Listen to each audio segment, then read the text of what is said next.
जी सभी को नमस्ते। सभी का स्वागत है बैच 14 के सेल्फ इवैल्यूएशन सेशन में। नमस्ते गोपाल भैया। नमस्ते दीदी। तो अभी हम शेयरिंग को शुरू करते हैं। बनीशा दीदी की शेयरिंग है। नमस्ते बनीशा जी। नमस्ते दीदी। मैं आपका परिचय रखती हूँ। तो बनीशा परिंजा जी सीनियर सॉफ्टवेयर इंजीनियर हैं, थॉमसन र्यूटर हैदराबाद में।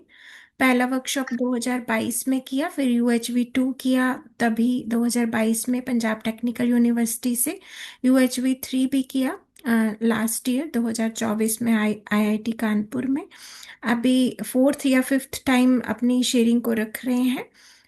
और वॉलंटियर भी कर रहे हैं। जो क्रिएटिव डिजाइनिंग का, पोस्टर मेकिंग का काम होता है, न्यूज़लेटर का या इंटरनेशनल कॉन्फ्रेंस का, और टेक्निकल सपोर्ट में भी अपनी भागीदारी दे रहे हैं। तो आपका स्वागत है। बनीशा जी, आप अपनी बात रख सकते हैं। जी, धन्यवाद दीदी। नमस्ते सभी को। जैसे दीदी ने बताया कि शरीर का नाम बनीशा है और सेल्फ के लेवल पे एवोल्यूशन का काम चल रहा है। फैमिली के लेवल पे डॉटर, सिस्टर, मासी, बुआ, ऐसे डिफरेंट रोल्स हैं।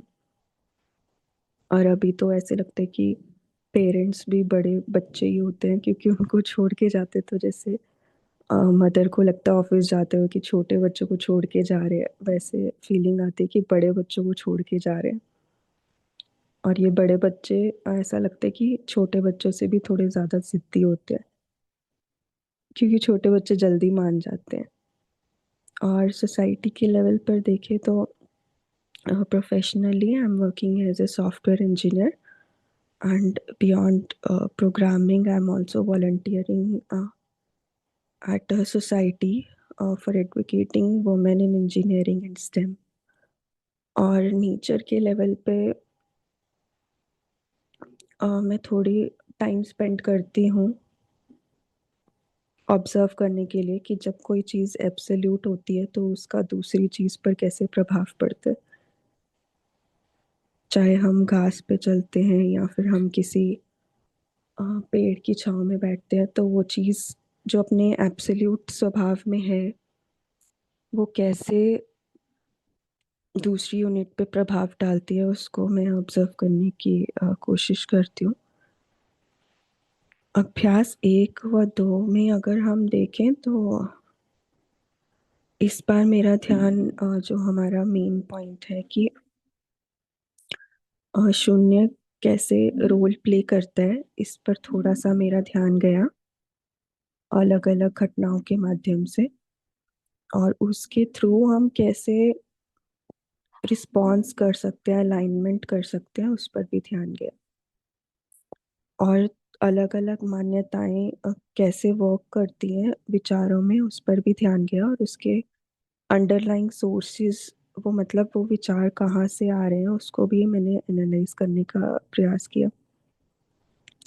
और प्रीवियस सेशन से शिफ्ट ये था कि पहले क्या था कि हम घटना हो जाती थी तो हम उसके बाद इवेल्युएट कर पाते थे कि ये घटना हुई तो इसमें ये भाव बिगड़ा या बना, जो भी हुआ वो क्यों हुआ, उसको ध्यान मतलब एनालिसिस का काम और उसको कंक्लूड करने का काम बाद में कर पाते थे। तो अभी क्या हो रहा है कि अभी जैसे घटना होती है तो साथ के साथ हम क्वेश्चन आंसर स्वयं से जब करते हैं तो हम उसको एनालाइज कर पाते हैं कि ये हम उसमें बह रहे हैं या हम देख पा रहे हैं। तो जैसे बच्चों को स्विम ट्यूब दे देते हैं ना, कि वो स्विमिंग पूल में बहे ना, उस टाइप का थोड़ा प्रोसेस चल रहा है कि स्विम ट्यूब तो है वेरीफाई करने के लिए, बट साथ में बह भी रहे हैं। तो इस निर्णय तो हमारा ही होता है, परंतु वो साथ साथ में देखने का काम और बहने का काम ये थोड़ा चलता रहता है। तो 50 to 60% हम देख पाते हैं कि हम कैसे घटनाओं का मूल्यांकन कर रहे हैं। स्टेप्स की अगर हम बात करें तो एक्सरसाइज 1 में जो फर्स्ट पॉइंट है कि अपनी कल्पनाशीलता को हम जैसा है वैसा देख पाते हैं या नहीं। तो इसको इसमें इम्प्रूवमेंट हुई है, जैसे 30-40% देख पाते हैं। मैं ये देख पाई कि जहाँ पे तो मैं ध्यान दे पाती हूँ, वहाँ तो मैं मूल्यांकन कर पाती हूँ। जैसे मैंने बोला कि कभी कभी क्या होता है कि हम साथ में बहना भी शुरू कर देते हैं। वो कब होता है कि जब मैं ध्यान नहीं देती और एक प्रीसेट और एक जो प्रीसेट फ्रेमवर्क है मान्यताओं का, वो पहले एक्टिवेट हो जाता है। तो ये मैं देखने का प्रयास कर रही हूँ कि कहाँ कहाँ पे मान्यताएं पहले शुरू हो जाती है, और मैं जब ध्यान देती हूँ तो कैसे मैं उसको देख पाती हूँ। स्टेप 2 की अगर हम बात करें, एक क्षण जो मुझ में भाव विचार चल रहा है, वो सहज है या नहीं, स्वभाव के अनुरूप है या नहीं, और उसको निरंतर बनाना चाहते हैं कि नहीं। तो इसमें भी मैंने ये देखा कि जब तो हम देख पाते हैं कि ये सहज है या नहीं है, उसको हम रीडायरेक्ट कर पाते हैं, उस भाव को, उस विचार को। परंतु जब देखते नहीं है तो साथ में बह जाते हैं। और उसमें भी जो विचार सहज स्वीकार्य नहीं होता वो तो हमें दिख जाता है। परंतु जो सहज स्वीकार्य, मतलब जिसमें हमें लगता है कि हम हारमोनी में हैं, वो उसमें क्या विचार चल रहे हैं ये स्पष्टता से दिखाई नहीं देता। तो ये मैं प्रयास कर रही हूँ कि कैसे उसको देख पाऊँ कि अगर मुझे लग रहा है कि मैं आराम में हूँ, तो उस समय ऐसे में कौन से विचार, मतलब ऐसे कौन से विचार चल रहे हैं जिसके बेसिस पे मैं समझ रही हूँ कि मैं आराम में हूँ, कि वो मान्यता के बेसिस पे तो नहीं है या फिर सचमुच में अलाइनमेंट के बेसिस पे। इस क्षण मुझ में जो भाव विचार चल रहा है उसमें मैं आराम में हूँ, संगीत में हूँ, सुखी हूँ या दुखी हूँ। ये भी मैं वही जैसे बोला कि ये कॉरेस्पॉन्डिंग विचार क्या है, वो मैं ही चूज करती हूँ। जैसे कि एक दिन मैंने नोटिस किया, एक दिन सुबह की बहुत सारे विचार थे अलग अलग टास्क को लेके।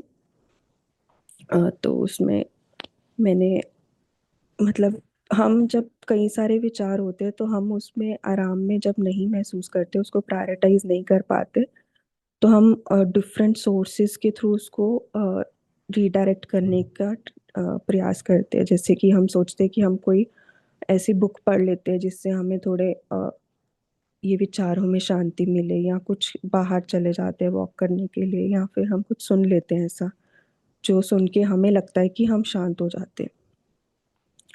तो ये चीज़ मेरे को ध्यान में आई, बट मैंने चूज़ नहीं किया ये सब उस दिन।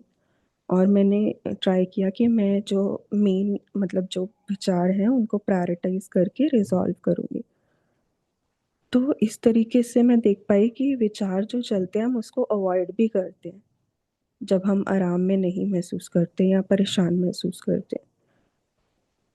तो ये चूज करना भी एक बहुत मतलब इसमें ध्यान देना पड़ता है कि हम क्या चूज कर रहे हैं।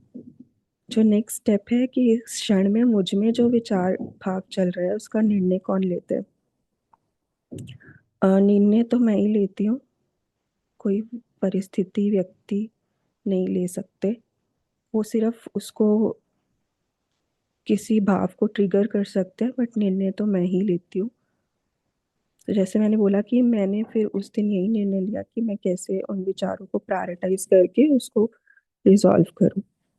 जो नेक्स्ट पॉइंट है कि इस क्षण मुझ में जो भाव विचार चल रहा है इसका निर्णय किस आधार पर लेती हूँ, समझ या मान्यता।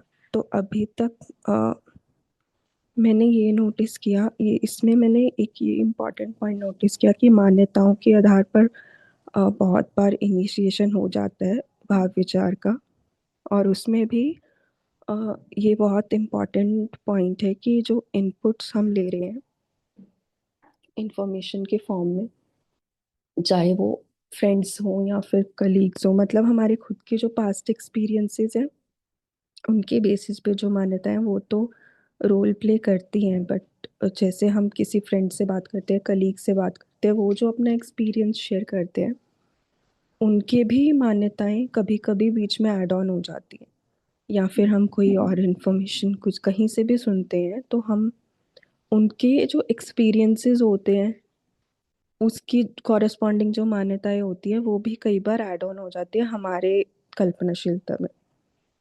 तो ये बहुत इम्पोर्टेंट है कि जो भी हम किसी से, जैसे काफी कुछ लोग शेयर करते हैं अपनी लाइफ के एक्सपीरियंसेस के बारे में, तो उसको हम अच्छे से डिफरेंशिएट करके वेरीफाई कर पाए कि वो उनके लाइफ के एक्सपीरियंस हैं जो उनके कॉम्पिटेंस के अकॉर्डिंग वो उसको एक्सप्रेस कर रहे हैं। बट जरूरी नहीं है कि सभी की कॉम्पिटेंस सेम होगी, तो ये भी बहुत ध्यान देने की बात है। नेक्स्ट पॉइंट है कि कौन सा भाव मुझ में सहज स्वीकार्य है।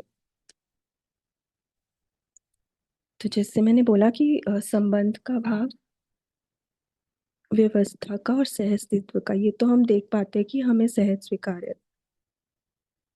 और इसके विपरीत जब हमारे भाव चलते हैं तो वो भी हम देख पाते हैं इजीली।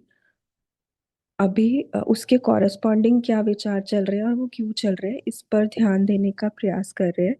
क्योंकि जो विपरीत होते हैं उस पर ध्यान जल्दी चला जाता है और वो विचार भी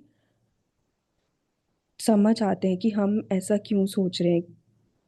परंतु जब सहज भाव होता है तो उस पर मैं ध्यान दे रही थी कि कैसे मैं, अगर कोई परेशानी वाले या फिर ऐसे कोई अव्यवस्था वाले कोई विचार चलते हैं, तो वहां से लेकर हमें लगता है कि हम व्यवस्था या संबंध के विचार तक पहुंच गए हैं, तो वो किस बेसिस पे पहुंचे और उस समय मैं क्या सोच रही हूँ, कैसे मैंने वहां तक कंक्लूड किया, ये सब मैं देखने का प्रयास कर रही हूँ।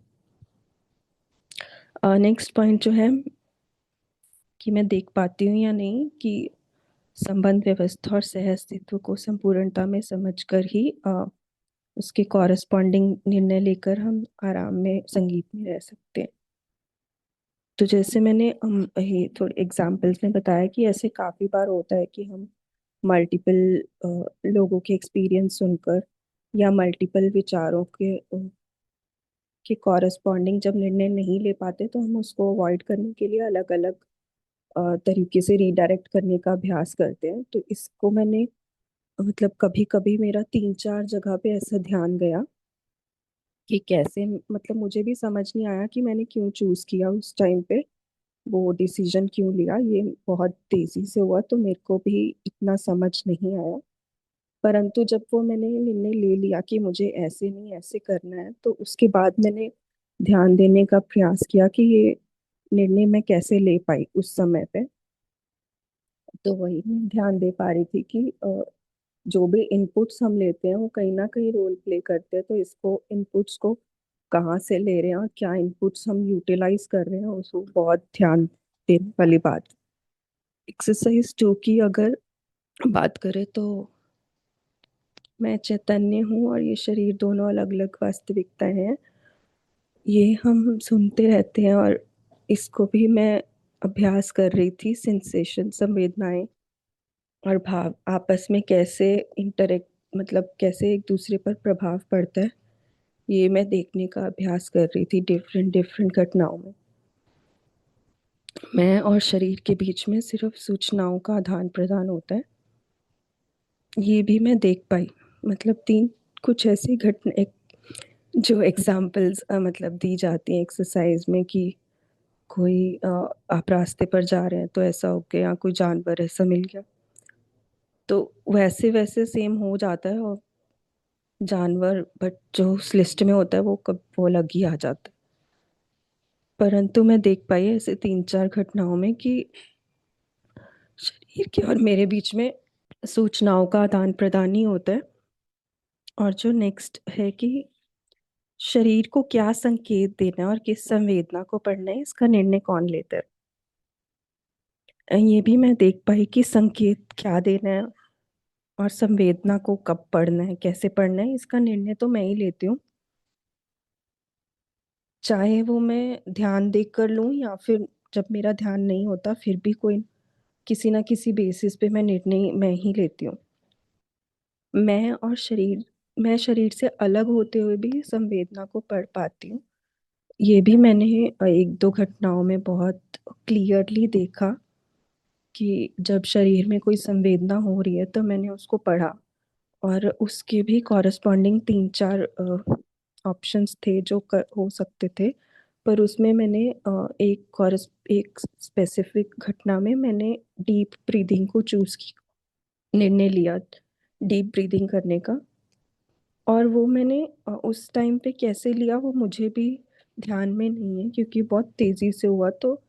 बट उसका वो निर्णय का इम्पैक्ट जो था वो सही ही लगा मुझे। तो संवेदना को पढ़ती मैं ही हूँ, और मुझे ऐसा लगा कि मैंने उसको बहुत अलग से पढ़ा, मतलब अलग देखकर अपने को पढ़ा। ऐसा नहीं पढ़ा कि मेरे पे प्रभाव पड़ा हो उसका। एक घटना में मैंने ऐसे देखा। बाह्य परिस्थिति का प्रभाव शरीर तक पहुंचता है, किस संवेदना को पढ़ना है, उसको क्या अर्थ देना है, ये भी मैंने देखा कि हम ही देते हैं। कि जैसे एक दिन क्या हुआ कि मैं और मेरी फ्लैटमेट जो है वो बाहर कुछ सामान लेने जा रहे थे। तो हम मेन गेट से निकल के मेन रोड तक हम पहुंचे ही थे, तो हमें पीछे से ऐसे ध्वनि सुनाई दी, ऐसे दीदी दीदी कोई बोल रहा था। तो हमने पहले वो ध्वनि तो हमारे कानों तक पहुंची, परंतु हमने उसको एक वर्ड की तरह मीनिंग दिया, अपने कंटेक्स्ट में उसको मीनिंग नहीं दिया। परंतु जब हमने पीछे मुड़ के देखा तो एक बच्चे ने हमारे में स्कूटी ऐसे मार दी। तो फिर हमने संवेदना कर दिया कि वो हमें ही बोल रहा था, और फिर हमने चेक किया कि हमें चोट तो नहीं लगी ऐसा। परंतु उसमें मैंने देखा कि वो मेरा पहले मैंने यही देखा कि पहले हमने ध्वनि को सुना, पीछे मुड़ना है नहीं वो डिसीजन लिया, ऐसे काफी सारे मल्टीपल सेंसेशंस के बेसिस पे निर्णय लिए। तो जब हमने पीछे मुड़ के देखा तो हमने देखा कि चलो एक बच्चे से गलती से हो गया था, उसके स्कूटी के ब्रेक नहीं चल रहे थे। तो हमने भी अपने मतलब कल्पनाशीलता में हमने यही कंक्लूड किया था कि यही रीजन होगा। और उसने भी यही बोला कि सॉरी दीदी, मेरे स्कूटी के ब्रेक नहीं चल रहे थे तो मैं आपको इसीलिए बोल रहा था। तो इसमें क्या मेरे को शरीर को कितना प्रभाव पड़ा, ये फटाफट से हमने चेक करके फिर उसको कंक्लूड भी किया कि ऐसा क्यों हुआ। तो ये सब चीजें, बाह्य परिस्थिति का प्रभाव शरीर तक पहुंचता है, बट इसका सारा जो एनालिसिस और रिव्यू और कंक्लूजन है वो कल्पनाशीलता में होता है। और जो नेक्स्ट पॉइंट है, बाह्य परिस्थिति का शरीर पर प्रभाव तथा मेरा निर्वाह, यही वो भी डिपेंड करता है कि मैं कल्पनाशीलता में किस बेसिस पे उसको कंक्लूड कर रही हूँ, किसी के व्यवहार को या किसी भी चीज को। तो मैंने यही देखा कि किसी का व्यवहार हो या जो कोई इंटरनल घटना हो या कुछ भी एक्सटर्नल इवेंट हो, उसको मैं ही मीनिंग दे रही हूँ। और हमें ये ध्यान में आता है कि ये चीज़ हमारे अंदर है, तभी हम उसको वो चीज़ को महसूस कर रहे हैं, और उसको एज जो मीनिंग दे रहे हैं वो उस ट्रिगर के कॉरेस्पॉन्डिंग दे रहे हैं, चाहे वो किसी के व्यवहार के प्रति हो। नेक्स्ट पॉइंट जो है, मेरा ध्यान शून्य के सह अस्तित्व में बना हुआ है, और मैं निरंतर उसी के सह अस्तित्व में क्रियाशील हूँ। इस पर मेरा ध्यान बहुत स्पष्टता से गया। वैसे कई घटनाओं में गया, परंतु एक पर्टिकुलर घटना में बहुत ही, मतलब शून्य के माध्यम से कैसे मैं अपने आप को अलाइन कर सकती हूँ, इसका मेरा ध्यान बहुत स्पष्टता से गया। जैसे कि नवंबर एंड वीक में मैं खुद भी मासी बनी थी। तो जब कोई हमारे घर में न्यू फैमिली मेंबर आता है तो हमें बहुत खुशी होती है ऐसा। परंतु उसके 2-3 दिन के बाद ही, जैसे मेरी खुद की मासी जी ने शरीर छोड़ दिया, तो ध्यान हमारा जो है बार बार उसकी तरफ जा रहा था। तो मैं, और ये उसमें और भी ज्यादा एफर्ट लगता है उन इमोशंस या भाव या भावनाओं में बहने से, अपने आप को मतलब रीडायरेक्ट करने में, जब आप खुद भी उनमें पास्ट एक्सपीरियंस के बेसिस पे बह रहे होते हो, और आपको ये भी ध्यान में आता है कि जो लोग वहां पे हैं वो लोग कैसा फील करेंगे, क्योंकि उनको भी आप देख रहे होते हो, जानते होते हो। तो उसमें एक्स्ट्रा एफर्ट लगता है। तो मेरा ध्यान इसी क्वेश्चन पे गया कि मेरा, कि मैं बार बार उनके बारे में क्यों सोच रही हूँ, उसके बारे में क्यों नहीं सोच रही जो कि अभी एक न्यू फैमिली मेंबर आया है। तो मुझे यही लगा कि उसके साथ तो मेरा अभी कोई भी ऐसे इंटरेक्शन नहीं हुआ या कोई ऐसे एक्सपीरियंस नहीं, कोई ऐसे एक्सप्रेशन नहीं है जिसको मेमोराइज करके मैं उसको कल्पनाशीलता में चला सकूं। बट उनके साथ तो मेरे पैदा होने से लेकर अब तक की बहुत सारी मेमोरीज हैं जिनको जो मैं कल्पनाशीलता में चला पा रही हूँ। तो मुझे लगता है कि अगर ये फिजिकल डिस्टेंस था तो मैं शायद ये प्रश्न पूछ पाए, हो सकता है कि अगर मैं वहां पे होती तो शायद ना पूछ पाती अपने आप से। तो मुझे ऐसा लगा कि शून्य को जब हम और सूक्ष्मता से देख पाएंगे तो हम और अपने आप को उसके सह अस्तित्व में अलाइन कर पाएंगे, ऐसा मैं देख पाई। और सुख मेरा स्वभाव है या नहीं इस बिंदु पर स्पष्टता बनी है। तो उसका वही विचारों का सोर्स क्या है उस पर मैं ध्यान देने का प्रयास करूँ। और इस पे मेरे को यही इम्पोर्टेंट लगता है कि ध्यान देना और अपनी नेचुरल एक्सेप्टेंस के बेसिस पे उसको वेरीफाई करना, यही मेन स्टेप है। जी दीदी। जी, धन्यवाद। तो मैं गोपाल भैया से रिक्वेस्ट करूंगी कि मनीषा जी की शेयरिंग के बारे में अपनी बात को रखें। मनीषा दीदी नमस्ते। नमस्ते भैया। जी जी दीदी से भी हम लोग इंटरनेशनल कॉन्फ्रेंस में मुलाकात हुई थी। हाँ जी। जी। अच्छा है दीदी, आपका एक्सप्लोरेशन तो बहुत ही अच्छा चल रहा है। जिस तरह से आपका ध्यान कल्पनाशीलता में जा रहा है, विचारों पर जा रहा है, ये बहुत अच्छा है, संकेत है। और दीदी सॉफ्टवेयर इंडस्ट्री में रहते हुए भी इतना समय निकाल पा रही हैं, तो इससे ये भी पता चलता है कि जो भी अब बच्चे हमारे सॉफ्टवेयर कंपनी में जॉब कर रहे हैं, वो भी इतना समय तो निकाल ही सकते हैं। इससे उनको खुद को भी आराम मिलेगा और सॉफ्टवेयर इंडस्ट्री में भी बच्चों में गति आएगी। तो अच्छा है दीदी, इसको भी आप कंटिन्यू करेंगी, समय भी होके आएगी। शुभकामनाएं आपको। नमस्ते। जी धन्यवाद भैया।